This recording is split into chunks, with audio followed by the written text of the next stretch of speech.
বিছানার একপাশে বিব্রতকর পরিস্থিতিতে পড়ে আছে মাত্র ১৬ বছরের বয়সী আপন চাচাতো বোনের দুধে আলতা ছোট্ট শরীরটি। এমন দৃশ্য চোখ হতে মস্তিষ্ক ধরা দিতেই পুরো দুনিয়া থমকে গেল মাহিরের। ঘুম জড়ানো ভারী দেহটি নিয়ে চট করে উঠতে গেলে আবারও থমকে যায় সে, নিজেকেও আবিষ্কার করে একই অবস্থায়।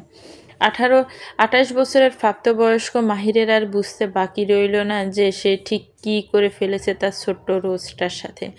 কিছু মাস আগের ঘটনা। জানুয়ারি মাসের তীব্র শীতার্ত রাতের প্রথম প্রহর। ঘন কুয়াশা আর গভীর অন্ধকার কৃত্রিম আলোর গতিপথকে রুদ্ধ করে রেখেছে। কিন্তু ল্যাম্প পোস্টের একদম কাছে এলে চোখে পড়বে সাদা পাথরের ল্যাম্প প্লেটে বড় করে খোদাই করা মীরমহল লেখাটি। মীরমহলের ডাইনিং রুম এখন কোলাহলপূর্ণ। পরিবারের সকলে মিলে একসাথে রাতের খাবারের প্রস্তুতি নিচ্ছে। আভিজাত্য এই মীর পরিবারের বিশেষ কিছু নিয়ম কানুন রয়েছে। যেমন এই বাড়ির ছেলেদের রাত ১০টার মধ্যেই বাড়িতে ফিরতে হবে। সারাদিন যে যখন ইচ্ছে যেখানে সেখানে খেতে পারবে, কিন্তু রাতের খাবারটা সবাইকে পরিবারের সাথে বসেই খেতে হবে। বিশাল ডাইনিং টেবিলটির সব চেয়ার পূর্ণ থাকলেও রোজির মুখোমুখি চেয়ারটি এখনও খালি। এই চেয়ারের মালিককে কখনো কোনো নিয়ম কানুন দুড়িয়ে দেওয়া যায়নি। সে চলে একান্তই তার নিজের নিয়মে। সকালের খাওয়ার মাঝে গেট দিয়ে প্রবেশ করলো ধূসর রঙের ডেনিম জ্যাকেট পরিহিত বাড়ির মেজো ছেলে মীর মুনতাসির মাহির। সবাইকে অগ্রাহ্য করে সিঁড়ি দিয়ে উপরে উঠতে গেলে মীর সাদ্দাত হোসেন থামিয়ে দিয়ে চিরায়ত গম্ভীর কণ্ঠে বলে উঠলেন, দাঁড়াও, তোমার বাড়িতে ফিরতে এত দেরি হলো কেন? মাহির সিঁড়ির উপর কিছুক্ষণ দাঁড়িয়ে রয়ে এসে উত্তর দিল, দেরি করেছি তাই দেরি হয়েছে। কারণ নিয়ে কাউকে কোনো প্রকার কৈফিয়ত দিতে পারবো না। তা দিবে কেন? নিজের আদব কায়দার সাথে সাথে বাড়ির নিয়ম কানুনও তো গুলিয়ে খেয়ে এসেছ। মাহির তার ভাবার কথা অগ্রাহ্য করে নিজের মতো উপরে উঠে নিজের ঘরে চলে গেল। পাশ থেকে মীর মোস্তফা হোসেন বলে উঠলেন, থাক ভাইজান, ছেলেটা সারাদিনে ব্যস্ত থাকে। চাকরির পাশাপাশি নিজ হাতে ব্যবসা সামলানো তো আর মুখের কথা না। চুপ থাকো মোস্তফা, তোমাদের আশকারা পেয়ে পেয়েও আরও বিগড়ে যাচ্ছে। আমরা ওর বয়সে থাকাকালীন ব্যবসা আর সংসার দুটো একসাথে সামলিয়েছি। কই ভেয়াফোনা তো করিনি। মোস্তফা হোসেন আর কিছুই বললেন না। বরাবরই তিনি বড় ভাইকে সম্মানের সর্বোচ্চ স্তরে রাখেন। টেবিলের এক মাথায় বসে এতক্ষণ চুপচাপ সব কিছু হজম করে নিচ্ছিলেন ৭০ বছরের এক বৃদ্ধা, যিনি মীর সাদ্দাত হোসেন, মীর মোস্তফা আলী আর মীর লুৎফর রহমানের জননী সকিনা বিবি। বয়স তার ৭০-এর ঘরে পদার্পণ করলেও কথা কিংবা কাজ তার এখনও একজন ৪৫ বছরের মধ্যবয়স্ক নারীর ন্যায় জোরালো। এই পর্যায়ে সবচেয়ে প্রিয় নাতির প্রতি এরকম কটূক্তি তার ভালো লাগলো না বৃদ্ধা। থমথমে কণ্ঠে তিনি সবার উদ্দেশ্যে বলে উঠলেন, আমি এখনও মরে যাইনি, আর আমি বেঁচে থাকতে আমার নাতির সম্পর্কে কোনো খারাপ মন্তব্য মেনে নিব না। আমার সামনে একটু বুঝে সুঝে কথা বলবে সবাই। মুহূর্তে কোলাহলপূর্ণ ডাইনিং রুম টিভি নিস্তব্ধতা ঘিরে ধরল। যদিও এটা নতুন কিছু না, মাহির বাড়িতে আসার পর থেকে বাবা ছেলের মধ্যে এরকম বাক বিতর্ক লেগেই থাকে। কেউ কাউকে কোনো অংশে ছাড় দিতে চান না। ৩ মাস হলো মাহির বাড়িতে এসেছে। সেই যে ১৬-১৭ বছর বয়সে নটরডেম কলেজে চান্স পেয়েছিল, তারপর থেকে সে ঢাকাতে আর নানুর বাড়ি থেকে পড়াশোনা করত। তারপর ঢাকা বিশ্ববিদ্যালয়ে চান্স পাওয়ার পর থেকে হলে থাকা শুরু করলো। এই দীর্ঘ ১১ বছর হাতে গোনা কয়েকবারই সে রাজশাহীতে এসেছে, তাও কয়েকদিনের অতিথি পাখি হয়ে। এই যে ৩ মাস আগে শিক্ষায় বিসিএস ক্যাডারপ্রাপ্ত হয়ে মায়ের কান্নার জোরাজুরিতে রাজশাহীর একটি সরকারি কলেজের শিক্ষকতায় নিযুক্ত হয়েছে মাহির। পাশাপাশি চাচা মোস্তফা আলী ও লুৎফর রহমানের স্নেহপূর্ণ অনুরোধে পারিবারিক ব্যবসার একটি চেয়ারের দায়িত্ব নিয়েছে সে। শান্তশিষ্ট রোজই সবসময়ের মতোই মাথা নিচু করে খাওয়া শেষ করল। তারপর তাড়াহুড়ো করে দোতলায় উঠে নিজের রুমের দিকে যেতে লাগলো সে। এসএসসি পরীক্ষার শুরু হতে মাত্র কয়েকটা সপ্তাহ বাকি। একজন মেধাবী ছাত্রী হিসেবে স্বাভাবিকভাবেই এখন তার কাছে প্রতিটি সেকেন্ডও অতি মূল্যবান। ঘরে ঢোকার সময় তার দুঘর পরবর্তী মাহিরের ঘরের দরজায় চোখ গেল রোজের। বরাবরের মতোই দরজার ভিতরে দিকে লক করানো। আশ্চর্যজনকভাবে এই মানুষটার জন্য ক্রমশ হৃদয় ফোড়ে রোজের। তাকে কেউ অবজ্ঞা করলে তা কাটার মতো এসে বাঁধে তার নিজের বুকে। মানুষটার কষ্ট খুব ভয়ঙ্করভাবে প্রভাবিত করে মেয়েটাকে। অথচ তারা দুজন দুই প্রান্তে দাঁড়িয়ে, মাঝে বিস্তৃত এক অন্তহীন দূরত্ব। করুণ দৃষ্টিতে মাহিরের ঘরের দিকে তাকিয়ে কিশোরী ভাবছে, কেন যে বড় আব্বু মাহির ভাইয়ের প্রতি এত কঠোর, অথচ তাদের সাথে তো সবসময় কত হাসি মুখে আদর করে কথা বলেন। তাহলে নিজের ছেলের প্রতি এই নমনীয়তা কোথায় যায়? আর মাহির ভাইও কিভাবে এত কিছু সহ্য করে? করিডোরে কিছুক্ষণ দাঁড়িয়ে থাকার পর একটা দীর্ঘশ্বাসে ত্যাগ করে আলগুছি নিজের ঘরে ঢুকে পড়ল রুজি। একে একে সবাই খাওয়া দাওয়া শেষ করে যে যার রুমে চলে যেতে লাগলো। এদিকে মাহিরের মা শাহিদা বেগম নিজেও কোনো মতো খাওয়া শেষ করে ছেলের জন্য প্লেটে করে খাবার নিয়ে উপরে উঠে গেলেন। তিনি জানেন তার ঘাটতারা ছেলে এখন নিচে আসবে না, আর খাবারও খাবে না। মাহির মাত্রই গোসল করে বের হয়েছে, শরীরে একটা ফিনফিনে সাদা টি শার্ট আর ট্রাউজার। তার মধ্যে শাহিদা বেগম খাবার নিয়ে হাজির হলেন। তিনি খাবারের প্লেটটি টেবিলের উপর রেখে মাহিরের দিকে এগিয়ে গেলেন। ওর হাত থেকে তোয়ালেটা নিয়ে নিজেই ছেলের মাথা মুছে দিতে লাগলেন। মাহিরের স্বভাব, সে কখনোই ভালোভাবে মাথা মুছে না, আবার হেয়ার ড্রায়ারের দ্বার কাছেও যায় না। তার নাকি হেয়ার ড্রায়ারের শব্দ কানে ধরে খুব, তাই তো সারা বছরই ঠান্ডার ওষুধ পিছু লেগেই থাকে ছেলেটার। শাহিদা বেগম মাহিরের চুল মুছে দিতে দিতে আদুরো কণ্ঠে বললেন, বাবার কথা কেন শুনিস না বলতো? বাবা যেগুলো করতে নিষেধ করে তুই সেগুলো বেশি করে করার চেষ্টা করিস। তোদের বাবা ছেলের ঝগড়া দেখতে আমার আর ভালো লাগে না। মৃদু বিরক্তমাখা কণ্ঠে মাহির বলল, মা তুমি তো সব দেখতেই পাও, এই মানুষটাই আগে সব কিছু শুরু করে। শাহিদা বেগম একটা দীর্ঘশ্বাস ছাড়লেন। কাকে কি বলবেন তিনি? দুই বাপ ছেলে একে অপরের দোষ দিতেই ব্যস্ত। চাপা দীর্ঘশ্বাস ত্যাগ করে খাবারের প্লেটটা হাতে নিয়ে নিজ হাতে ছেলেকে খাইয়ে দিলেন তিনি। পরিচয় পর্ব। মীর মহল এর প্রতিষ্ঠাতা ও মীর রাজা প্রধান মীর জামাল উদ্দিন প্রায় 11 বছর হলো পরলোক গমন করেছেন এবং তার অবর্তমানে তার বড় পুত্র মীর সাদ্দাত হোসেন, মেজ পুত্র মীর মোস্তফা আলী ও ছোট পুত্র লুৎফুর রহমান এই বিশাল সাম্রাজ্যের দায়িত্ব নিয়েছেন। মীর সাদ্দাত হোসেন ও শাহিদা বেগম দম্পতির এক ছেলে এক মেয়ে। ছেলে মীর মুনতাসির মাহির আর মেয়ে মীর মুনতাহা তুবা। মীর জামাল উদ্দিন বেশ শৌখিন মানুষ ছিলেন, তাই তিনি বন্ধুর মেয়েকে বড় ছেলের বউ করে নিয়ে এসে বন্ধুর ঘরকে কুটুমঘর বানাতে উঠে পড়ে লেগেছিলেন। কিন্তু মীর সাদ্দাত হোসেন সে সময় নিজের ক্যারিয়ার গঠনে এতটাই মনোনিবেশিত ছিলেন যে বাধ্য হয়ে মীর জামাল উদ্দিন বন্ধুর কন্যাকে বড় পুত্রের বদলে মেজ পুত্রের অর্ধাঙ্গিনী রূপে মীর মহলে নিয়ে আসেন। মাত্র 22 বছর বয়সে মীর মোস্তফা হোসেন উর্মিলা বেগমের সাথে পবিত্র বন্ধনে আবৃত হয়েছিলেন। তাদের বৈবাহিক জীবনের 1 বছরের মাথায় জন্ম হয় তাদের একমাত্র ছেলে ও মীর পরিবারের বড় সন্তান মীর মোশাররফ কারিমের। কারিম ভার্সিটি লাইফে ভালোবেসে বন্ধুর ছোট বোন রিমুকে বিয়ে করেছে। তাদের বৈবাহিক। অন্যদিকে মীর জামাল উদ্দিনের ছোট পুত্র মীর লুৎফুর রহমান ও তানজিলা বেগম দম্পতির 2 ছেলে 1 মেয়ে। বড় ছেলে মীর মুলাকাত আসিফ রাজশাহী বিশ্ববিদ্যালয়ে অনার্স 4th বর্ষে পড়ছে। ছোট ছেলে মীর মুস্তাক আমান 3য় শ্রেণীতে পড়ে। আর একমাত্র মেয়ে মীর মেহেরিমা রোজি এবারের এসএসসি পরীক্ষার্থী। তুবা আর রোজি সমবয়সী, একই স্কুলে একই শ্রেণীতে পড়ে, কিন্তু তাদের স্বভাব বৈশিষ্ট্য একেবারে আলাদা, যাকে বলে দুজন দুই মেরুর বাসিন্দা।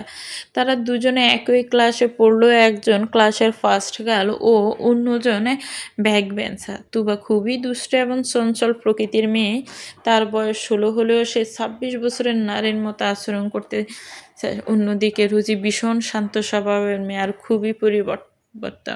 যেমন সে কখনো পর্যন্ত নিজে চুল নিজে বাঁধতে পারে না, তার জন্য অন্যের সাহায্য প্রয়োজন হয়তো তার। প্রতিদিনের মতো বুড়ো ঘুম থেকে উঠে ফজরের নামাজ আদায় করে নিল রোজি। মাহির বলেছে পরীক্ষা শুরু হওয়ার আগের এই কয়েকটা দিন সকাল 6টা থেকে 8টা পর্যন্ত সে তুবা আর রোজিকে বইয়ের গুরুত্বপূর্ণ বিষয়গুলো দেখিয়ে দিবে, কিন্তু 6টা বাজতে এখনো 30 মিনিট বাকি। তাই রোজি টেবিলে বসে ফিজিক্সের কয়েকটি ম্যাথ প্র্যাকটিস করে নিল। তারপর ঘড়িতে 6টা বাজতেই বই নিয়ে মাহিরের রুমের দিকে যেতে লাগলো সে। দোতলার ডান দিকে সর্বশেষ রুমটি হলো জিমশেনিয়ার পাশে বিশাল আকারের মাস্টার বেডরুমটাই হলো মাহিরের রুম, যা রোজির রুম থেকে 2 রুম ছেড়ে যেতে হয়। রোজি মাহিরের রুমের সামনে এসে দাঁড়ালো। দরজা ভিতর দিয়ে আটকানো। মাঝের এই বেশ কয়েকটা বছরের মাহিরের সাথে প্রয়োজনের বেশি কখনোই কোনো কথা হয়নি রোজির, তাই দরজায় কড়াঘাত করতে কিঞ্চিত অস্বস্তি হতে লাগলো। যদি মাহির ভাই এখনো ঘুম থেকে না ওঠেন, ওনার যা রাগ, যদি ঘুম ভাঙানোর অপরাধে তাকে শাস্তি দেয়। তার এসব আজগুবি ভাবনার মাঝে ঘরের দরজা মেলে ধরে মাহির। এবার রোজি তার ভাবনা থেকে বেরিয়ে তাকালো মাহিরের দিকে। সবেই ঘুম ভেঙেছে মাহিরের। সামান্য ঢেউ খেলানো টেক্সার চুলগুলো এলোমেলো হয়ে কুঁচকানো, কপালে এসে পড়েছে ফোলা ফোলা চোখ, পাপড়ি বিশিষ্ট নীলাদ্র আখিদ্রয় মিটমিট করে ছেয়ে আছে রোজির দিকে। খোঁচা খোঁচা কালো দাড়িগুলো তার পরশা মুখমণ্ডলে অধিকাংশ স্থানই নিপুণভাবে ডেকে রেখেছে। মাহির এবার দরজা থেকে একপাশে সরে দাঁড়িয়ে গুম গুম কণ্ঠে বলে উঠল, ভিতরে আয়। মাহিরের কথায় ধ্যান ভাঙল রোজির। চকিতে মাহিরের থেকে চোখকে নামিয়ে ভিতরে প্রবেশ করলো সে। মনে মনে আওড়াতে লাগলো, এভাবে ড্যাব ড্যাব করে তাকিয়ে থাকার কি ছিল রোজি? না জানি মাহির ভাই কী ভাবলো, নিশ্চয় বেহায়ামি। এলোমেলো কম্পিউটার ডেস্কটি ব্যস্ত হাতে গোছাতে গোছাতে মাহির থমথমে গলায় বলে উঠল, তুবা কোথায়? ওকে ডেকে নিয়ে আয়। তুবা হয়তো এখনো ঘুমাচ্ছে। মাহির ভাই এত সকালে ঘুম থেকে ওঠে না, ওই ঘুম ভাঙিয়ে নিয়ে আসবে। রোজি এবার আমতা আমতা করে বলল, ইয়ে মাহির ভাই, এখন যদি আমি ওর ঘুম ভাঙাই, ওই আমার উপরে অনেক রেগে যাবে। এই পর্যায়ে মাহির মুখে কিছু বলল না। হাতের কাজ অব্যাহত রেখে রোজির দিকে চোখ তুলে তাকালো শুধু। ব্যাস, এই গুম্বুর মুখশ্রীর গুম মিশ্রিত নীল দুটি চোখ পড়তে আলগোছে রুম থেকে বেরিয়ে গেল রোজি। সুলসুল হাঁটা দিল তুবার রুমের দিকে। রোজি বেশ কয়েকবার তুবার রুমে নক করলো, কিন্তু ওপাশ থেকে তুবা কোনো সাড়া না পেয়ে এবার সে একটু জোরে জোরে ডাকতে লাগলো। তুবা পাশের রুমটি আসিফের। বাইরে রোজির গলা শুনে পেয়ে এবার বেরিয়ে এলো আসিফ। দরজা খুলে রোজিকে দেখে অবাক হয়ে শুধালো, কি হয়েছে ফুল? পেতনিটাকে এইভাবে ডাকছিস কেন? রোজি আসিফের দিকে তাকিয়ে বলল, মাহির ভাই আমাদের পড়াবেন ভাইয়া, তাই তুবাকে ডাকতে পাঠিয়েছেন। কুম্ভকর্ণের মরার ঘুম তোর মতো ফুলের সুবাসে ভাঙবে? বলে আসিফ বিকট শব্দে তুবার দরজা ধাক্কাতে লাগলো। বেশ কিছুক্ষণ পর তুবার রেগে মেগে দরজা খুলে সোজা আসিফের উরু বরাবর একটা লাথি দিয়ে চেঁচিয়ে উঠল, ওই কুত্তা, যে শালি তোর লেজ লড়াইছেন তার দরজায় গিয়ে ঘেউ ঘেউ করে। যা, আমার রুমের সামনে চেঁচাচ্ছিস কোন সাহসে? তোর মতো ফেতনি ঝাড়তে এই আসিফের সাহস লাগে না, বুঝলি? তুবে এবার পায়ের গোয়ালি উঁচু করে আসিফের চুল টেনে ধরে পিঠে অনবরত মুটকি দিতে লাগলো। এদিকে আসিফও কম যায় না। সেই তুবা ছেড়ে রাখা ঘাড় সমান ব্রাউন কালার করা চুলগুলো মুঠো করে ধরে হাতের সাথে পেঁচিয়ে নিল। অন্যদিকে রোজি এদের চুলু থামাতে গেলে এবার তুবা সব রাগ গিয়ে পড়ে রোজির উপরে। ও এবার আসিফের চুল থেকে এক হাত ছড়িয়ে নিয়ে রোজির লম্বা বিনুনি টেনে ধরল। চুলে সামান্য টানও সহ্য করতে পারে না রোজি, আর তুবা তো তার সবটুকু শক্তি রোজির প্রয়োগ করে টেনে ধরেছে। ফলে চরম ব্যথায় জর্জরিত হয়ে চোখ মুখ কুঁচকে ফেলে রোজি। হঠাৎ পিছন দিক থেকে ভেসে আসা গম্ভীর পুরুষালী কণ্ঠের ধমক কর্ণগোচর হতেই তিনজন তিন দিকে ছিটকে গিয়ে দাঁড়ালো। পুরো পৃথিবীতে একটাই মানুষ, মাহির ভাইয়া, যাকে তুবা জমের মতো ভয় পায়।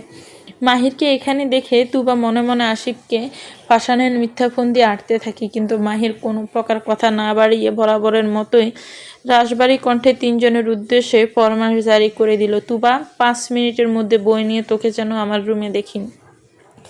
রোজি তুই আয় আমার সাথে, আসিফ ঘরে যা। রোজি মাহিরের কথা ওর পিছন পিছন হাঁটতে লাগলো। হঠাৎ মাহির দাঁড়িয়ে গিয়ে পিছনে তাকিয়ে তুবা আর আসিফকে উদ্দেশ্য করে বলল, দিন দিন কি তোরা ছোট হচ্ছিস? নেক্সট টাইম যেন তোদের এই অবস্থা না দেখি।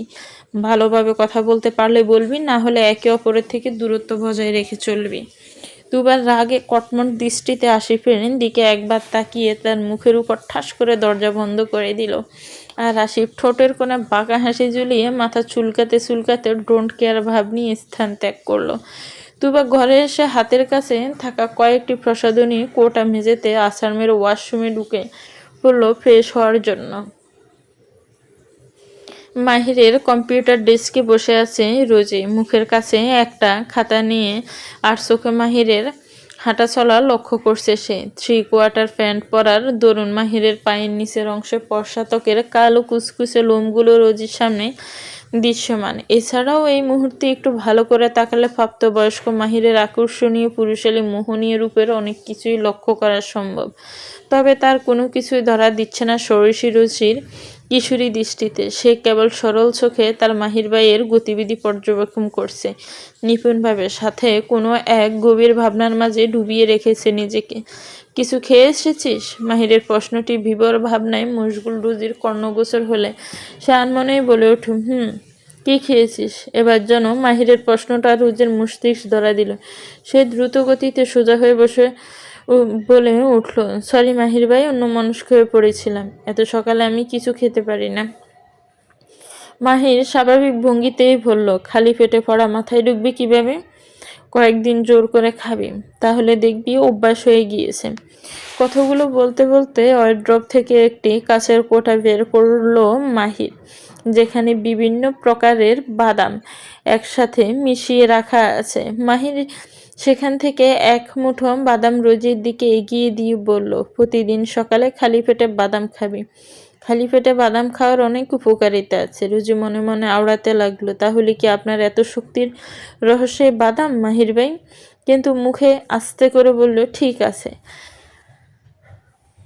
এরপর বাদামগুলো কোনো মতে চিবিয়ে পানি দিয়ে গলাকরণ করে নিল রোজি। কিছুক্ষণের মধ্যে তুবা তার বিরক্তি মাখা মুখ কুচকানো রক্তিম চেহারাখানা নিয়ে রোজির পাশের চেয়ারে দপ করে বসে পড়ল।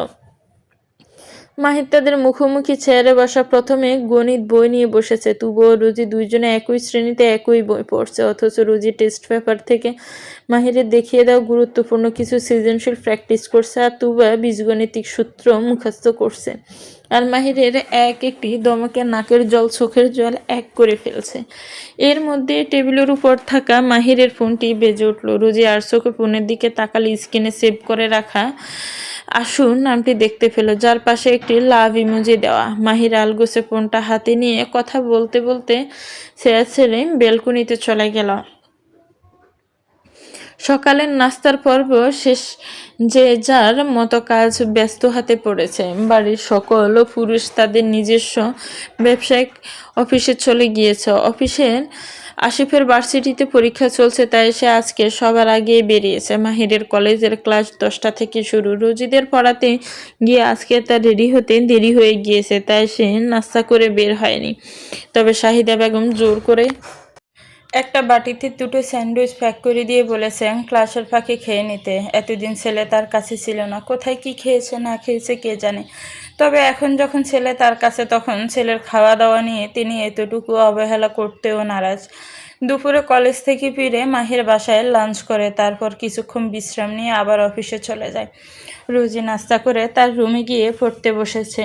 এখন তাদের স্কুল কিংবা প্রাইভেট কিছুই নেই, শুধু বিকেলে পরীক্ষার প্রস্তুতি জন্য একটা এক্সাম ব্যাচে ভর্তি হয়েছে তারা। কালকে মাহির তার হায়ার ম্যাথের প্রস্তুতি যাচাই করবে। মাহির ফিজিক্সের স্টুডেন্ট হওয়াতে সে রোজির ম্যাথ, ফিজিক্স ও হায়ার ম্যাথ বেশি করে দেখছে। দুপুরের দিকে তুবা ড্রয়িং রুমে সোফাতে বসে টিভি দেখছিল। তার মধ্যে আসিফ ভার্সিটি থেকে এসে তার পাশের সোফাতে বসে পড়ল। তুবা আসিফের দিকে একেবারের জন্য না তাকিয়ে মনোযোগের সবটুকু ঢেলে দিয়ে টিভিতে হিন্দি মুভি দেখছে। আসিফ এবার ওর পায়ের মুজো দুটো খুলে তুবার পাশে সিটে ছুড়ে দিল, কিন্তু এতেও তুবার ভাবমূর্তির বিশেষ পরিবর্তন লক্ষ্য করা গেল না। এবার আসিফের বেশ রাগ হতে লাগলো। তুবার পিছনে না লাগলে পেটের ভাত হজম হয় না ওর, এখন বদহজম হলে চলবে না। আর কিছুক্ষণ পরেই তো দুপুরের খাবার খেতে হবে। এই যুক্তি খাটিয়ে আসিফ টি টেবিলের উপর পা তুলে মাথাটা এলিয়ে দিল সোফার পিঠে। গাড়ির পিছনে দুই হাতে গুজে বসল পরম আয়েসে। তারপর তুবার দিকে তাকিয়ে আদেশের স্বরে বলে উঠল, তেঁতুল গাছের পেতনি, যা আমার জন্য এক গ্লাস ঠান্ডা পানি নিয়ে আয়, বিকেলে তোর জন্য তেঁতুল এনে দিব। এবারও তুবার কাছ থেকে কোনো প্রতিক্রিয়া না পেয়ে এবার আসিফ বিরক্ত ভরা কণ্ঠে বলে উঠল, কিরে পেতনি, মনে মনে আবার কার গাল মটকানোর পরিকল্পনা করছিস? বললাম তো বিকেলে তেঁতুল এনে দিব। এবার তুবা বসা থেকে উঠে স্বাভাবিক কণ্ঠে বলল, পেতনির সঙ্গ ভালো না আসিফ ভাই, পেতনির থেকে দূরত্ব বজায় রেখে চলুন। তারপর আসিফকে কিছু বলার সুযোগ না দিয়ে হনহন করে হেঁটে উপরে চলে গেল তুবা। আসিফ কাঙ্ক্ষিত মুখে অনাকাঙ্ক্ষিত ডাক ভাই শুনে আসিফ কিং কর্তব্য বিমন। গত কয়েক বছরও তুবা তাকে ভাই তো দূরের কথা, কুত্তা ছাড় ডাকেইনি। এই নিয়ে বাড়ির মানুষের কম রোষানলে মুখে পড়তে হয়নি তাকে। শাহিদা বেগম তো মেয়ের এই রকম তেড়ামোর জন্য বেশ কয়েকবার তার গায়ে হাত তুলতেও ছাড়েননি। তবু এই মেয়ের মুখ থেকে আসিফ ভাইয়ের শব্দ দুটো বের হয়নি। তাই তো আজকে তার প্রতি তুবার এমন সম্মানজনক ডাক, সুন্দর করে কথা বলা বিষয়গুলো বেশ চিন্তায় ফেলে দিল আসিফকে। আসলে আজকে সকালে পড়ানোর সময় মাহির তুবাকে কাট কাট করে বলে দিয়েছে, যদি সে আসিফকে স্বাভাবিক সম্মান দিয়ে কথা বলতে পারে তবেই যেন বলে, আর না হলে ওর থেকে একেবারে দূরে থাকে। এদিকে পৃথিবী ধ্বংস হয়ে গেলেও তুবার পক্ষে আসিফের সাথে ভালো ব্যবহার করা সম্ভব না। তাই সে ভেবে নিয়েছে এখন থেকে যথাসম্ভব চেষ্টা করবে আসিফের থেকে যথেষ্ট দূরত্ব বজায় রেখে চলতে। মাহির আজকে ভার্সিটি থেকে ফিরে একটু আরামের উদ্দেশ্যে গালি এলিয়ে দিতে বিবরে ঘুমিয়ে পড়ল। ওর ঘুম বরাবরই খুব কম, সচরাচর দিনের বেলা ঘুমাতে দেখা যায় না ওকে। রাতের বেলা তো প্রায় একই অবস্থা, শেষ রাতের দিকে 3-4 ঘন্টা এই যা, একটু এর বেশি ঘুমোতে পারে না সে। বিকেলে 3:30টার দিকে মাহিরের ঘুম ভাঙল। সে তাড়াতাড়ি করে রেডি হয়ে অফিসে যাওয়ার উদ্দেশ্যে নিচে নেমে আসলো। ড্রয়িং রুমে বসে বিকেলের নাস্তা করছেন বাড়ির মহিলারা, সাথে মীর সাদ্দাম হোসেনও আছেন। আর বাড়ির বাকি পুরুষেরা এই সময়টাতে অফিসে থাকেন, তবে রাত 8টার মধ্যেই বাড়িতে চলে আসেন সকলেই। রোজিয়াত্তু বা কোচিংয়ের জন্য একেবারে রেডি হয়ে নাস্তা করতে বসেছে। সিঁড়ি দিয়ে মাহিরকে নিচে নামতে দেখে মেজো চাচি উর্মিলা বেগম ডাক দিলেন ওকে। সবার সাথে নাস্তা করে যেতে বললেন। মাহিরও চাচির কথা ফেলতে পারল না। দুটো পাকোড়া মুখে পুরে নিয়ে উঠে যেতে যেতে লাগলেও পিছন থেকে মীর সাদ্দাম হোসেনের রাশবাড়ি কণ্ঠে বললেন, তুবা আর রুজিকে বর্ণালীতে নামিয়ে দিয়ে যাবে, ওদের ড্রাইভার আজকে আসেনি। মায়ের পিছনে না তাকিয়ে তুবা আর রোজির উদ্দেশ্যে বলল, 2 মিনিটের মধ্যে গাড়ির কাছে আয়। রোজির খাওয়া আগেই শেষ হয়ে গিয়েছিল, তাই তুবা শেষ হবার অপেক্ষা করছিল বসে। মাহিরের কথা শুনে তুবা হাতে থাকা চিকেন ফ্রাইটি কোনো মতে শেষ করে এক ডোক পানি খেয়ে ছুট দিল মাহিরের পিছন পিছন। রাজশাহী ব্যস্ততম রাস্তা দিয়ে ছুটে চলেছে মাহিরের টয়োটা প্রিয়াস ব্র্যান্ডের ডার্ক রেড গাড়িটি। মাহিরের পছন্দের রং যেমন ডার্ক রেড, তেমনি গাড়ির এই মডেলটিও তার অত্যন্ত পছন্দের। সব দিক দিয়ে বিবেচনা করতে গেলে গাড়িটা তার ভীষণ শখের। ড্রাইভিং সিটে বসে গাড়ি ড্রাইভ করছে মাহির, আর ব্যাক সিটে চুপ করে বসে আছে তুবা ও রুজি। জানুয়ারি মাসের তীব্র শীতকে ভালোভাবে অনুভব করতে দিচ্ছে না শহরের মানুষের অধিক ঘনত্ব আর কোলাহলপূর্ণ জনজীবন।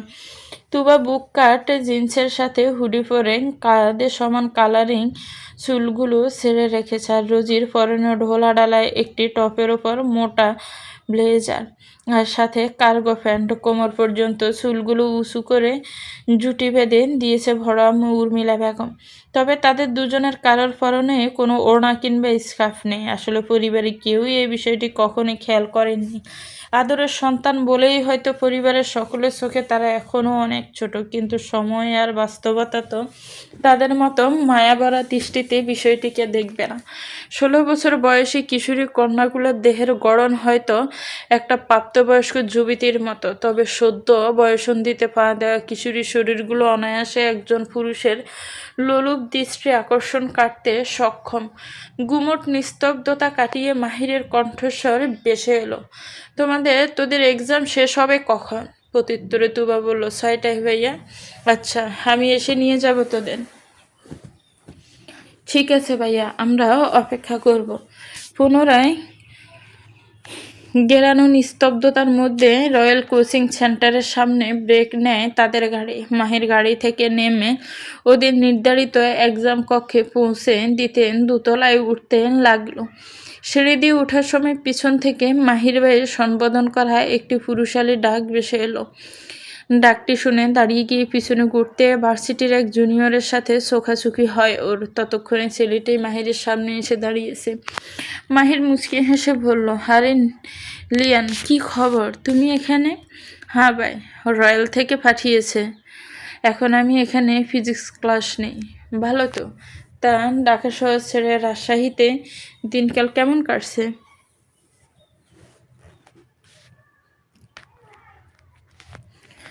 ঢাকার থেকে অনেক ভালোই কাটছে ভাই। অনেক শান্তশিষ্ট একটা শহর, অনেক রিল্যাক্সে আছি। কিন্তু আপনি এখানে ভাই? ও, এখানেই আমার বাড়ি। আর এখন বোন ও কাজিনকে নিয়ে এসেছি। ওরা তোমাদের এসএসসি এক্সাম বেসে আছে।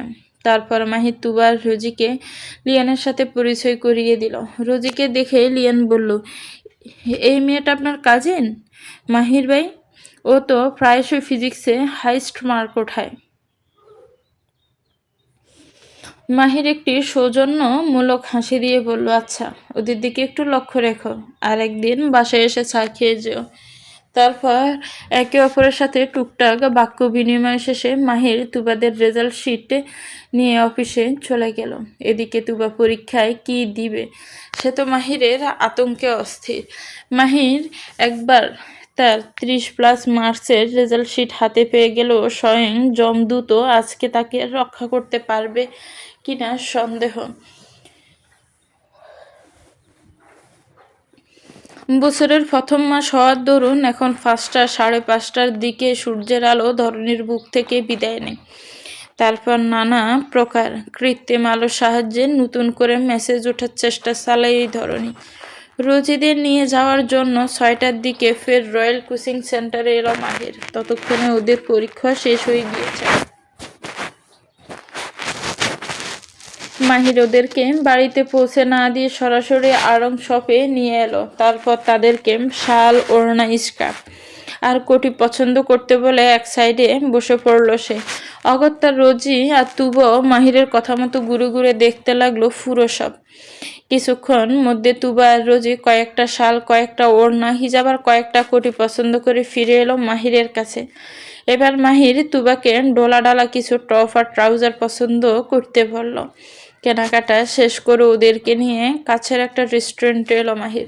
তারপর হালকা কিছু খেয়ে গাড়িতে বসে রোজিয়া তুবাকে বলল, এখন থেকে যে কয়েকদিন শীত থাকবে সেই কয়েকদিন শাল গায়ে জড়িয়ে বাহিরে বের হবি।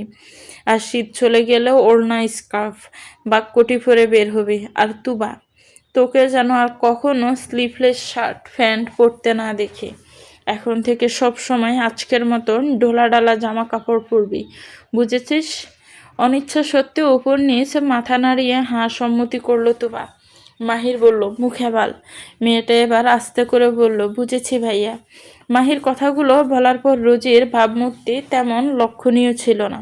এখনও স্বাভাবিক ভঙ্গিতেই বসে আছে, কিন্তু ঠিক নেই তুবা। মুখখানি চুপসে গিয়ে তা প্রেমে বাঁধিয়ে মতো হয়ে উঠেছে। সে যদি এখন থেকে এই ধরনের ঢোলাঢালা জামা কাপড় পরে তাহলে তার কাবার্ডের এত এত পছন্দের সব জামাগুলোর কি হবে? ভাবতেই ভীষণ কান্না পাচ্ছে মেয়েটার। কিন্তু মাহির ভাইয়ের মুখের উপর না বলা কিংবা তার দ্বিমত পোষণ করার ক্ষমতা তুবার এই জন্ম হয়ে ওঠা আর সম্ভব নয়। তবে যত যাই হোক, আজ যেন তুবা এক বড় বাসা বেশি গিয়েছে। মাহির তার রেজাল্ট শিট দেখেও তেমন কিছু বলেনি, শুধু পরবর্তী সময়ের জন্য কঠোরভাবে সতর্ক করেছে। এদিকে রোজির মন একটু খারাপ হয়ে গেল। সে তো অনেক ভালো মার্কস পেয়েছে, তাহলে মাহির ভাই তাকে একটু প্রশংসা করে দিল না কেন? তাকে তো একবার বলতে পারতো, ওয়েল ডান রোজি, সামনে আরও এগিয়ে যায়। এই সামান্য বিষয়টি ষোড়শী মেয়েটির মনে অভিমানের একটি ছোট ঘর বেঁধে দিল যেন। ঘুমানোর আগে শাহিদা বেগম প্রতিদিনের মতো নিয়ম করে রোজির চুলে চিরুনি বুলিয়ে বেশ আটসাট করে বিনুনি গেঁথে দিলেন। রোজি চুলগুলো বাড়ির সকলের ভীষণ পছন্দের।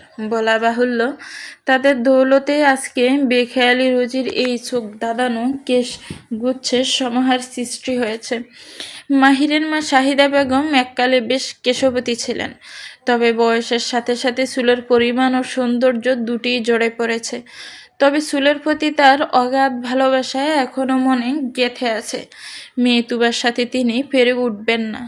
তুবার বড় ও কালো চুল একদম পছন্দ নয়, তাই তো নিজ হাতে আর এক বাধ্য মেয়ে রোজিকে সযত্নে কেশবতী করে তুলেছেন শাহিদা বেগম। বিনুনি গাথা শেষে রোজির মাথায় গাঢ় করে একটা চুমুকে দিয়ে রুম ত্যাগ করলেন শাহিদা বেগম। রোজি বেশি রাত জেগে পড়ে না। রাত 11টা, 11:30টার মধ্যেই ঘুমিয়ে পড়ে এবং ভোরে উঠে ফজরের নামাজ আদায় করে পড়তে বসে। শাহিদা বেগম চলে যাওয়ার কিছুক্ষণ পর রোজির দরজায় নক করলো মাহির। বেশ কিছুক্ষণ ধরে নক করার পর ওপাশ থেকে কোনো সাড়া না পেলে এবার দরজা ঠেলে ভিতরে ঢুকে পড়ল সে। কিন্তু পুরো করে চোখ বুলিয়ে রোজিকে কোথাও দেখতে পেল না। পরক্ষণেই চোখ গেল ওয়াশরুমের দরজাটি ভিতর থেকে বন্ধ দেখে বুঝলো রোজি ওয়াশরুমে আছে। তারপর শুয়ে রোজির পড়ার টেবিল থেকে একটি সাদা পৃষ্ঠা আর কলম নিয়ে কিছু একটা লিখে পৃষ্ঠাটিকে বিছানার মাঝখানে অ্যালার্ম ঘড়ি দিয়ে চেপে রাখলো।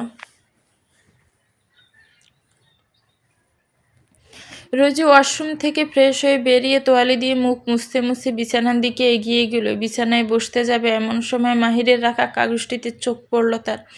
অ্যালার্ম ঘড়িটি বেডসাইড টেবিলের উপর রেখে কাগজটি তুলে নিয়ে লেখাটি পড়তে লাগলো। রোজ, আমার ঘরে আয়। লেখাটি রোজের চোখ হতে মস্তিষ্কে নিউরনে নাড়া দিতেই কিশোরী মনেও উতাল পাতাল ঢেউ সৃষ্টি হতে লাগলো। রোজ, মায়াবরে এই ডাকটি আজ কতগুলো দিন পর আবারও তার হৃদয় শীতল করে দিল। ডাকটি থেকে তার সবচেয়ে প্রিয় স্বরটি ভেসে আসছে, যেটি শোনার জন্য সে কতই না অপেক্ষা করত। অতীতে দীর্ঘ একটা সময় মীর সাদ্দাত হোসেন স্ত্রী সন্তান নিয়ে দেশের বাহিরে ছিলেন। ছোট্ট মাহিরের বিদেশি সব বন্ধুদের মতো একটা ছোট্ট অ্যাঞ্জেল লাগবে, এই আবদার আজ জোরাজোরি থেকে সাদ্দাত হোসেন আর শাহিদা বেগম তাদের দ্বিতীয় সন্তান তুবাকে পৃথিবীতে আনার পরিকল্পনা করেন।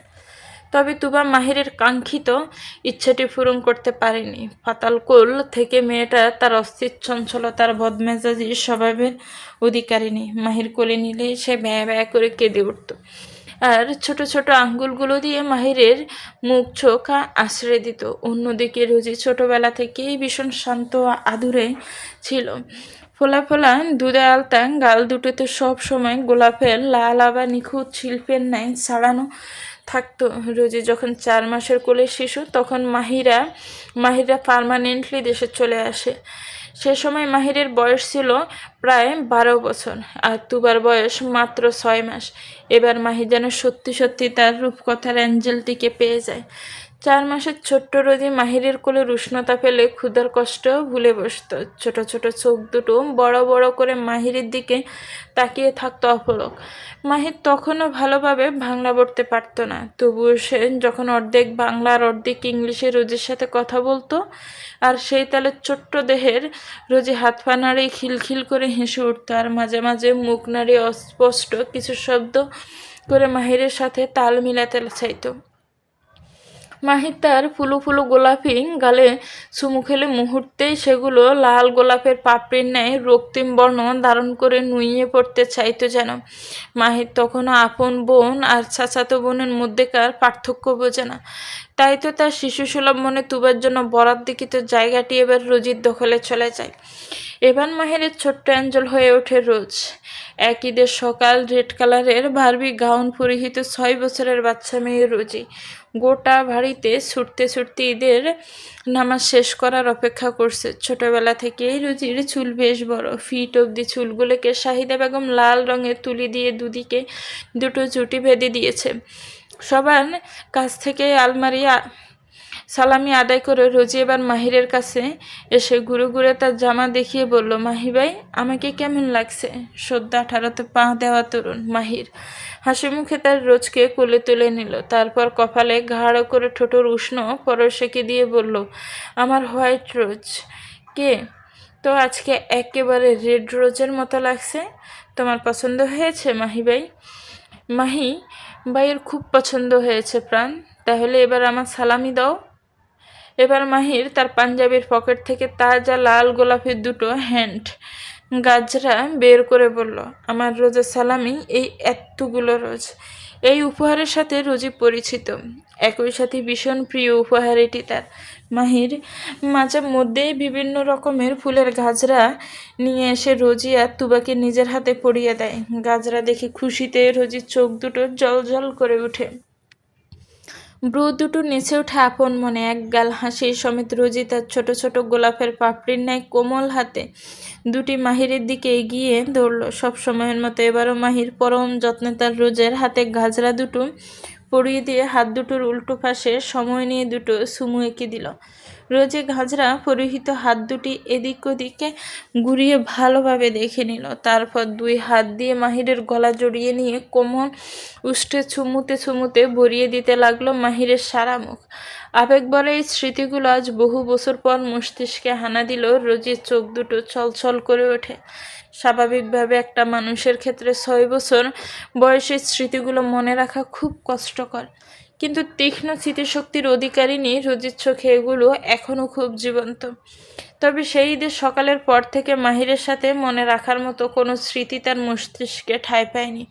শোনা হয়নি মাহির ভাইয়ের মায়াভরা কণ্ঠ রোজ রাতটি। মাহির সবে সবে কলেজে উঠেছে, নটরডেম কলেজে চান্স হওয়ায় পরিবারের ইচ্ছেতে সে সেখানে ভর্তি হয় মাহিরের নানুবাড়ি ডাকাতে। তাই সে নানুবাড়ি থেকে পড়াশোনা শুরু করলো, তবে তা ছিল শুধুই নামের, কেননা মাহির সবসময় রাজশাহীতে থাকতো আর বাড়িতে বসে হিম টিউটর নিয়ে পড়া চালিয়ে যেত। কলেজের নিয়মিত ক্লাস না করায় তাকে বেশ মোটা অঙ্কের জরিমানা দিয়ে তারপর মাসিক পরীক্ষাগুলোতে বসতে হতো। এভাবেই চলে যায় একটা বছর।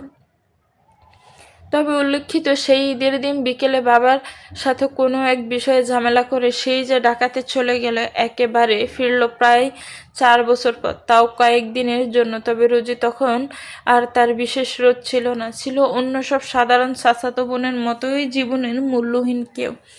একসময় সে যেই রোজি 1 ঘন্টা মাহিরের রুমে না আসলে মাহিরের হৃদয় হাহাকার করত, সেই রোজি সেইবার অনুমতি বিহীন তার রুমে ঢোকাতে রেগে মেগে কি ধমকটাই না দিয়ে বসেছিল সে। সেই 4টা বছর রোজির অবুঝ মনে তো কম রক্তক্ষরণ হয়নি। বারবার তার উত্তপ্ত হৃদয়টি মাহিবাইয়ের জন্য চটপটিয়ে উঠত, কিন্তু সেই হৃদয়কে শীতল করতে মাই হোয়াইট রোজ বাক্যটির ধ্বনি সেখানে পৌঁছাতো না।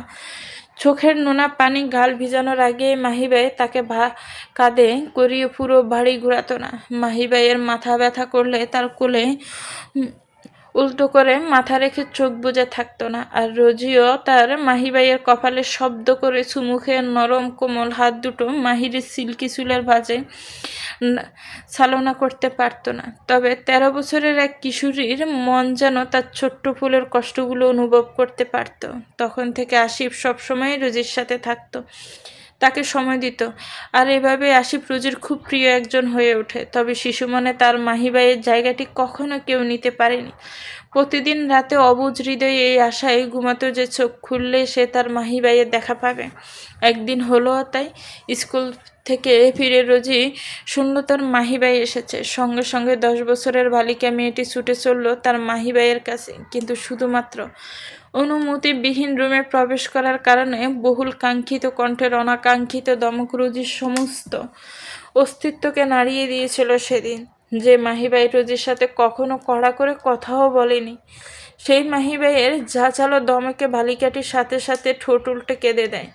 সেদিন রোজির বুক ফাটা চোখের অশ্রু মাহিরের শুষ্ক হৃদয়ে ভেজাতে পারেনি। চুলের বাজে বেলি কেটে মাহিরের শক্ত হাত দুটি রোজির ছোট্ট মাথাটির কোমল ত্বক স্পর্শ করেনি, তবে বরং বালিকাটি সেদিন আরও কিছু তাচ্ছিল্যের বাক্য পেয়েছিল তার প্রিয় মাহির ভাইয়ের কাছ থেকে। আর সেদিনে মাহির রোজির ছোট্ট মনে অভিমানের ঘর বেঁধে দেয়, যেখানে ছিল না প্রণয়ের ব্যথা, যেটা ছিল সবচেয়ে প্রিয় মানুষটির থেকে পাওয়া কষ্টের হাহাকার। আর আজ আর সেই অভিমানের গড় মাহির আজ পর্যন্ত ভাঙার চেষ্টা অবধি করেনি। রোজি দুরু দুরু বুক নিয়ে মাহিরের ঘরের সামনে এসে দাঁড়ালো। দরজাটি একটু ফাঁকা রেখে বেড়ানো, তার আসার কথা বলে হয়তো মাহির দরজা খুলে রেখেছে। নক করার আগেই ভিতর থেকে মাহিরের গলা শোনা গেল, ভিতরে আয়। রোজি ঘরের ভিতরে প্রবেশ করতে মাহির বিছানায় তার পাশে বসতে ইশারা করলো। তারপর বেড সেট টেবিলের ড্রয়ার থেকে একটি ফোন বের করে বলল, এটাতে আমি তোকে কয়েকটা অনলাইন কোচিংয়ে ভর্তি করে দিয়েছি। এখান থেকে তুই যে কোনো বিষয়ে যে কোনো চ্যাপ্টারের উপর ইচ্ছামতো এক্সাম দিতে পারবি। আবার এমসিকিউ প্রিপারেশন নিতে শর্ট ক্লাসগুলোও করতে পারবি।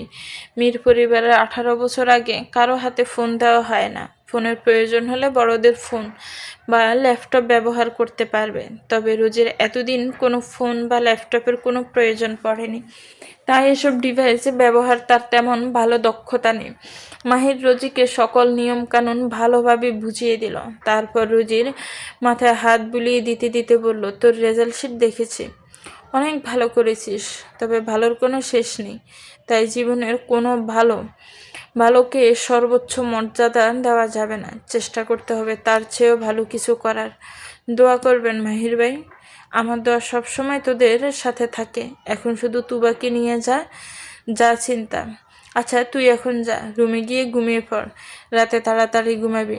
ঠিক আছে ভাই বলেই রোজি বসা থেকে উঠতে যাবে, তখনই মাহির আবার বলে উঠল, সকালে কখন ঘুম থেকে উঠিস?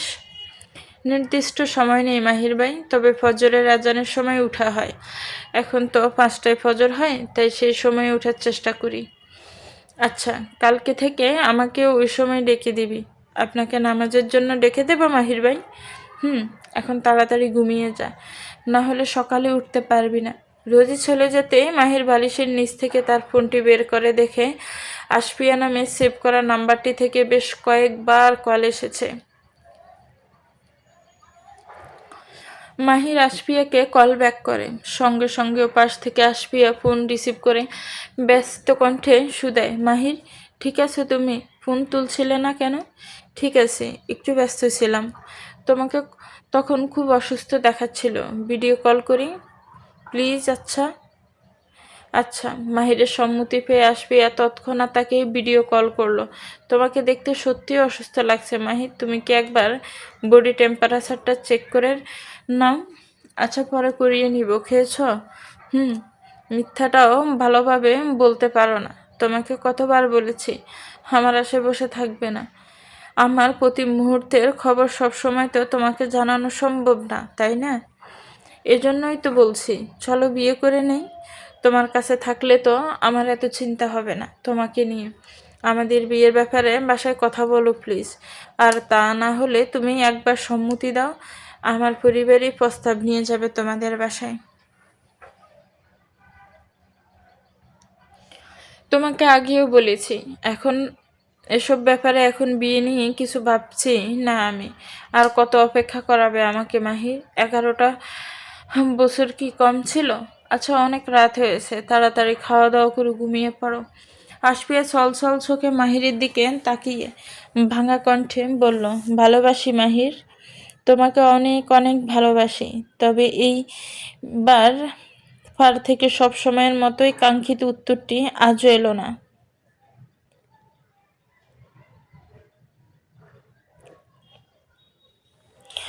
ধরণীতে সূচনা হয়েছে আরও একটি নতুন দিনের। নতুন এই ক্ষণকে ঘিরে অনেকের অনেক পরিকল্পনা। তবে এমন দুই একজনকে পাওয়া যাবে যাদের আগত ভবিষ্যতের 1 ঘন্টা নিয়েও ভাবতে দেখা যায় না। সূর্য মামা আরও তার ভাগ্নির বাড়িতে বেড়াতে আসার প্রস্তুতি নিচ্ছে।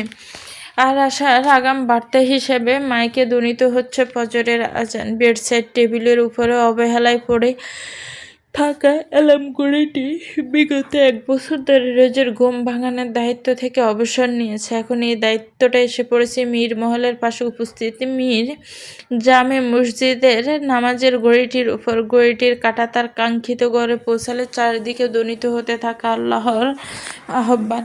আর সে আহ্বানে সাড়া দিতে রোজির চোখ দুটো খুলে যায়। অজু করে এসে রোজিন জায়নামাজে দাঁড়াতে যাবে, এমন সময় মাহিরের বলা কালকের কথাগুলো মনে পড়ে গেল ওর। মাহির তো তাকে ডেকে দিতে বলেছিল। অগত্যা রোজে জায়নামাজ বিছিয়ে রেখে মাহিরকে ডাকতে চলে গেল। মাহিরের দরজা নক করার সময় রোজির মনে হলো দরজা ভেতর থেকে লক করা নেই। ভিতরের দিকে একটু ঠেলে যেতেই দরজাটি খুলে গেল। এটা দেখে রোজি বেশ অবাক হলো। যেই মাহির দিনের বেলাতেও সবসময় দরজা লক করে রাখে, সে কিনা রাতের বেলায় এভাবে রেখেই ঘুমিয়ে পড়েছে। তাহলে কি মাহির তার জন্যই দরজা লক করেনি, যাতে তার ওনাকে ঘুম থেকে ডেকে তুলতে সুবিধা হয়? পরক্ষণেই ভাবলো সেটা তো সে দরজার ওপার থেকে ডাকতে পারত। গুটি গুটি পায়ে ঘরে ঢুকতে একটি মিষ্টি গন্ধ এসে ধরা দিল রোজির নাসার রন্ধে। সে জানে এই ঘ্রাণের অধিকারী। একটা সময় ছিল যখন সে মাহিরের বুকে মাথা রেখে তার সাথে লেপ্টে থাকতো ঘন্টার পর ঘন্টা ধরে। তার ছোট ছোট প্রতিটি শ্বাস প্রশ্বাসের সাথে এই ঘ্রাণ তার সারা শরীরে ছড়িয়ে যেত। আজকে এতদিন পর আবারও মেয়েটার মন ভরে সেই ঘ্রাণ অনুভব করতে পারলো। লম্বা লম্বা শ্বাস নিতে নিতে বিছানার কাছে আসলে ড্রিম বাল্বের মৃদু আলোতে স্পষ্ট হয়ে উঠল বিছানায় এক কাত হয়ে শুয়ে থাকা মাহিরের অবয়ব। ব্ল্যাঙ্কেটিং গায়ের ঘোড়ানি থেকে থুতনি পর্যন্ত ডেকে রেখেছে। তা দেখে অজান্তে রোজি মুচকি হাসলো। আগের অভ্যাস মাহির এখনো ছাড়তে পারেনি। আগে থেকে যত কনকনে শীতই হোক না কেন, মাহির তার গায়ের পাতলা পাতা দুটো কখনো ব্ল্যাঙ্কেটে ঢুকাবে না। ব্ল্যাঙ্কেটের নিচে পা ঢুকালে নাকি তার পায়ের পাতা জ্বলে। রোজি এবার মাহিরের মুখের দিকে তাকালো। আহা, কতই না মায়া ছড়িয়েছে এই মুখটিতে। ওই ঠোঁট, ওই নাক, ওই চোখ, গাল, কপাল, সবই তার খুব পরিচিত, খুব আপন। কতবার কতভাবে ছুঁয়ে দিয়েছে সে এগুলোকে, তবে সেই ছোঁয়া ছিল পৃথিবীর সবচেয়ে পবিত্র ছোঁয়ার একটি। শুধু কিছুটা পরিবর্তন এসেছে মাহিরের গাল দুটোতে। এখনকার মতো আগে সেখানে খোঁচা খোঁচা দাড়ির অস্তিত্ব ছিল না। রোজি খুব ইচ্ছে হলো মাহিরের নীল চোখ দুটিতে কিছুক্ষণ তাকিয়ে থাকবার, কিন্তু তার অদম্য ইচ্ছাটা পূরণ হবার নয়। কেননা মাহির জেগে থাকলে সে কখনো সেই চোখ দুটিতে তার চোখ রাখতে পারবে না, আর ঘুমিয়ে থাকলে সে কি করে দেখবে ওই নীলমণি যুগল? মাহিরের চোখের মণিগুলো গাঢ় নীল রঙের, তবে মাহিরের ব্যতীত মীর পরিবারের কারো চোখেই এই নীলমণির অস্তিত্ব নেই। ছোটবেলায় রোজে একবার তার মাহিরের চোখের দিকে তাকাতো, তো একবার তাদের পোষা বিড়াল মিনির দিকে। তার আর ভেবে ভেবে বলতো, মাহি ভাই, তুমি নিশ্চয়ই রাতের বেলা মিনির মতো খাবার চুরি করে খাও, তাই তো তোমার চোখগুলো একেবারে মিনির মতো। রোজের বাচ্চামো আর বোকা বোকা কথা শুনে বাড়ির সকলে হেসে লুটুপুটি খেয়ে যেত।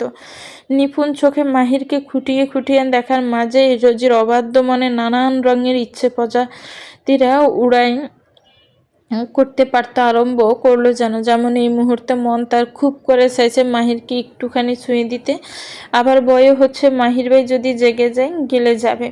তখন রোজি বলবে সে একেবারে ডেকেছে, কিন্তু মাহির জাগেনি, তাই সে ভালো করে ডাকার জন্য তাকে ছুঁয়েছে। মাহিরকে একবার ছুঁয়ে দিবার লোভে মনে মনে অজুহাত গুছিয়ে নিল মেয়েটা। রোজি ধীরে ধীরে তার কোমল হাতটি দিয়ে আলতো করে রাখলো মাহিরের বাম গালে। ততক্ষণে অস্থিরতায় পুরো শরীর জাঁকি দিয়ে উঠল ওর। বিষয়টি ভালোভাবে বুঝতে রোজি এবার তার হাতটা মাহিরের কপালে রাখলো। হ্যাঁ, তার অনুমানই সঠিক। তীব্র জ্বরে পুড়ে যাচ্ছে মাহিরের পুরো শরীর। কি করবে এখন সে? রোজের ঠান্ডা হাতের স্পর্শ পেয়ে ঘুম ভেঙে গেল মাহিরের। রোজ, মাহি ভাইয়ের গুমো গুমো কণ্ঠে রোজ, কি? কিন্তু এখন এসব শুনে অনুভূতির সাগরে ভাসবার সময় নেই। মাহির ভাই, আপনার তো অনেক জ্বর এসেছে, দাঁড়ান আমি বড় আম্মুকে ডেকে আনি। ব্যাকুল কণ্ঠে কথাটি বলে রোজি এক পা এগিয়ে দিল দরজার দিকে। তখনই মাহির তার উষ্ণ শক্ত হাতটি দিয়ে রোজির কোমল হাত আঁকড়ে ধরে কিঞ্চিত কাঁপা স্বরে বলল, আমি ঠিক আছি, আম্মু অসুস্থ, বিরক্ত করিস না তাকে। রোজির মনে পড়ল কালকে রাত 12টার দিকে শাহিদা বেগমের প্রেশার হুট করেই বেড়ে গিয়েছিল। তারপর ওই মাঝরাতে ডাক্তার এসে দেখে গিয়েছেন, তাই ওনাকে এখন চিনতে ফেলা উচিত হবে না। এরপর কিছু একটা ভেবে রোজি নিজের রুমে এসে একটা সুতি কাপড়ের রুমাল খুঁজে বের করলো। এখন সেটিকে ভালোভাবে পরিষ্কার করে নিল। তারপর আবার মাহিরের রুমে এসে ভেজা রুমালটি ওর কপালে রেখে জলপট্টি দিতে লাগলো। ছোটবেলা থেকে সে বাড়ির সকলকেই তীব্র জ্বরের সময় এই কাজটি করতে দেখে আসছে।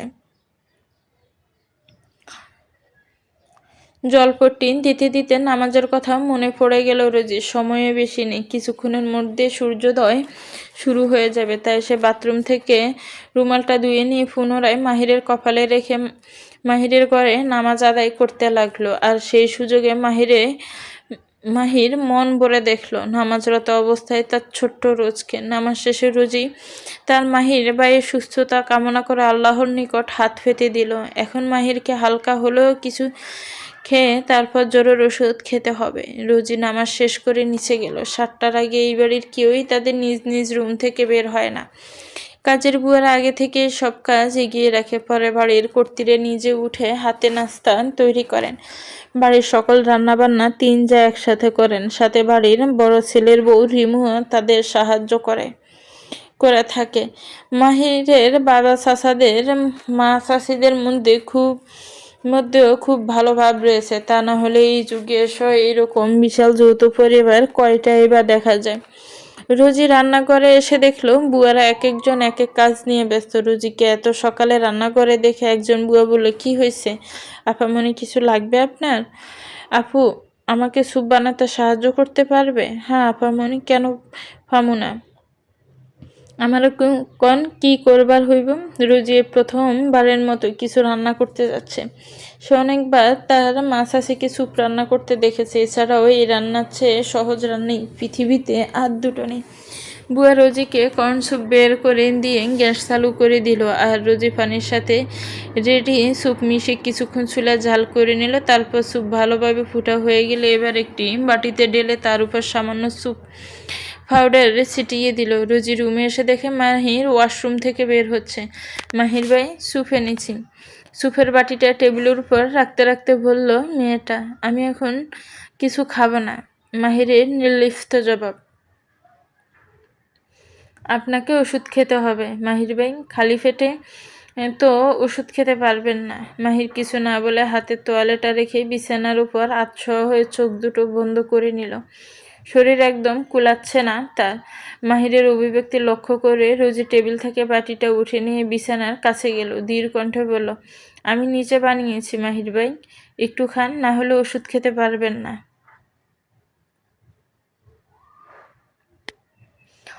মাহির চোখ খুলে তাকালো রোজের দিকে। সাথে সাথে মাথাটা নিচু করে নিল রোজি। মুখটা অল্প মলিন তার। হাতে সুপের বাটি, দুহাত দিয়ে আঁকড়ে ধরে আছে বাটিটা। এই মুহূর্তে খাওয়ার প্রতি তীব্র অনিচ্ছা থাকা সত্ত্বেও রোজি যত্নটুকু এড়িয়ে যেতে চাইল না মাহির। মৃদু হেসে বলল, খাইয়ে দে। সঙ্গে সঙ্গে রোজির মলিন চেহারাটা স্বাভাবিক হয়ে উঠল। আলগোছে মাহির পাশে বসে স্নেহের হাতে খাইয়ে দিতে লাগলো মাহিরকে। সবটুকু স্যুপ শেষ করতে পারল না মাহির। তার খেতে ভীষণ কষ্ট হচ্ছে। বুঝতে পেরে রোজি খাওয়ানো থামিয়ে দিয়ে বলল, আর খেতে হবে না, ওষুধ খাওয়ার জন্য এতটুকুই যথেষ্ট।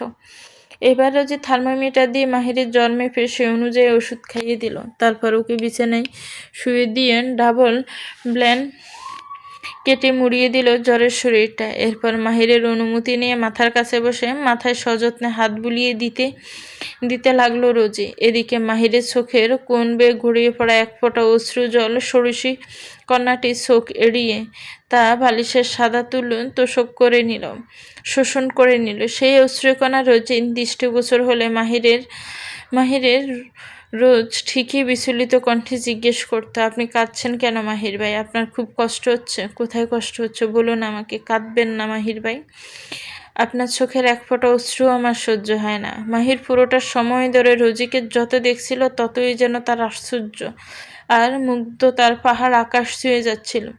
সত্যি তার ছোট্ট রোজ আজ অনেক বড় হয়ে গিয়েছে। তার এই হাত দিয়ে সযত্নে বড় করার রোজ আজ অন্য কারোর যত্ন নিতে শিখে গেছে। রোজির কোমল হাতের প্রশান্তির ছোঁয়া পেয়ে কিছুক্ষণের মধ্যে চোখ দুটো বুজে নিল মাহির। রোজি যখন বুঝলো মাহির ঘুমিয়ে পড়েছে, তখন সে ওর শরীরের ব্ল্যাঙ্কেটটা আরেকটু ঠিকঠাক করে দিয়ে লাইট ও দরজা বন্ধ করে ঘর থেকে বেরিয়ে এলো। রোজি তার রুমের দিকেই যাচ্ছিল। এমন সময় পথে আসিফের সাথে দেখা। আসিফ বলল, আজকে পেতনিটাকে ডাকবি না ফুল? মাহির ভাইয়ের জ্বর এসেছে ভাইয়া, তাই আজ পড়াতে পারবেন না। কি বলিস, কখন থেকে? অনেক বেশি জ্বর? উদ্বিগ হয়ে শুধালো আসিফ। হয়তো কালকে রাত থেকে, একটু আগে জ্বর পেয়েছিলাম, তখন 102.3 ডিগ্রি ছিল। 102.3 মানে তো অনেকজন। বড় আম্মু তো অসুস্থ, তাহলে ভাইয়ের সেবা করছে কে? ওষুধ খেয়েছে ভাই? চিন্তা করো না ভাইয়া, আমি ওষুধ দিয়েছি। এতক্ষণ হয়তো তাপমাত্রা কমতে শুরু করেছে, আর না কমলে ডাক্তার ডাকতে হবে। আচ্ছা চল ভাইকে দেখে আসি। এখন না ভাইয়া, মাহির ভাই এখন ঘুমাচ্ছেন, ওনার রেস্টের প্রয়োজন, পরে যেও। আচ্ছা ঠিক আছে, রুমে যা তুই। রোজই ছেলে গেলে আসিফ এবার সজোরে তুবার দরজা ধাক্কাতে লাগলো। কিছুক্ষণ পর তুবার রেগে মেগে দরজা খুলে কুখ্যাত কয়েকটা গালি মুখ থেকে বের করতে যাবে, তখনই মাহিরের কথা মাথায় আসলে নিজেকে কোনো মতে কন্ট্রোল করে বলে উঠল, কি হয়েছে ভাইজান? সাত সকালে ছোট বোনের দরজায় বখাটে ছেলেদের মতো ধাক্কাধাক্কি করছেন কেন? ওই যে বখাটে ছেলে যে বললেন ছোট বোন, তা বখাটে ছেলেদের স্বভাব বুঝি জানেন না? আমাদের স্বভাবই তো আপনাদের মতো সুন্দরী পেতনিদের ঘরের দরজা জানালা ধাক্কাধাক্কি করা। ঝগড়া করতে চাইছি না, দূরত্ব বজায় রাখুন। তুবান দাঁতে দাঁত চেপে কথাটি বলে দরজা লাগিয়ে ফ্রেশ হতে চলে গেল। এদিকে আসিফ দরজার বাহিরে চৌখাটে হেলান দিয়ে দাঁড়িয়ে মিটমিট করে কুটিল হাসি হাসতে লাগলো।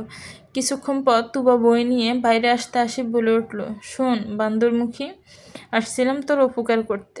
মাহির ভাই অসুস্থ, আজকে পড়াবে না তোদের। এবার তুবা নিজেকে ধরে রাখতে পারলো না।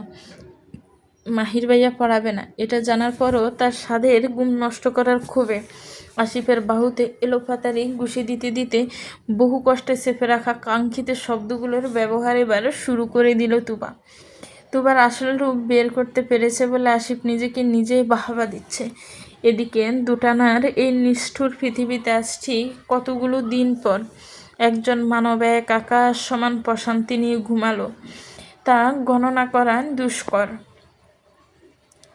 চলবে তো ভিউয়ার্স, গল্পটার এই পর্ব কেমন লেগেছে একটু কমেন্টস করে জানাবেন। গল্পটার নেক্সট পার্ট খুব শীঘ্রই দেওয়া হবে। গল্পটা ভালো লাগলে একটি লাইক করবেন, গল্পটাকে শেয়ার করবেন, আর আমার চ্যানেলকে প্লিজ সাবস্ক্রাইব করবেন। যারা অলরেডি সাবস্ক্রাইব করে রেখেছেন তাদেরকে অনেক অনেক ধন্যবাদ। ভালো থাকবেন, সুস্থ থাকবেন, আমার চ্যানেলের সাথেই থাকবেন। আল্লাহ হাফিজ, আসসালামু আলাইকুম।